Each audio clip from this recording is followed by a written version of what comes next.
বর্ণাকর লক্ষ্যহীন জীবনযাত্রা যেমন আমাদের পিছুপা করে, ঠিক তেমনি একটি অদক্ষ মানুষের কাছে যেন অভিশাপ হয়ে দাঁড়ায় সেই কাঙ্ক্ষিত শিক্ষা।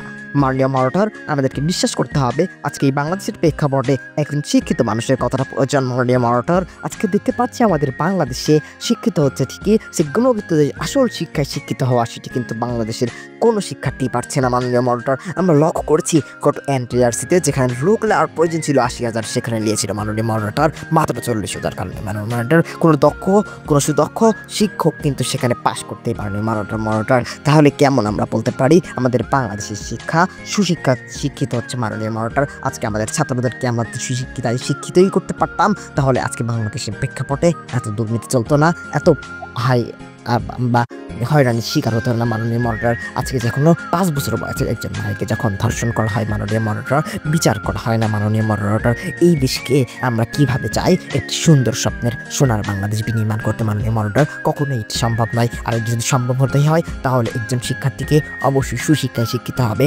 জাতীয় নাগরিক হিসেবে গড়ে উঠতে মাননীয় মডারেটর, এবং ইসলামিক দিক নির্দেশনায় তাই গড়ে উঠতে মাননীয় মডারেটর। আমি মনে করি ইসলামিক দিক নির্দেশনা ছাড়া কখনোই একজন শিক্ষার্থী ভালো পথে পরিচালনা করতে পারে না। মাননীয় মডারেটর, আমরা লক্ষ্য করেছি আজকে বাংলাদেশের প্রেক্ষাপটে যত মহান ব্যক্তিত্ব আমরা দেখেছি তার সকল ব্যক্তিত্বের পেছনেই কিন্তু রয়েছে এই ইসলাম। যারা ইসলামিক চিন্তা চেতনায় করে রেখেছে তারাই কিন্তু মাননীয় মডারেটর আজকে সাফল্যের চূড়ায় পৌঁছে। মাননীয় মডারেটর, আজকে আমরা যেখানে ইসলামিক চিন্তা চেতনায় করে উঠতে পারিনি মাননীয় মডারেটর, সেই কারণেই আজকে বাংলাদেশের প্রেক্ষাপটে তরুণী মাননীয় মডারেটর।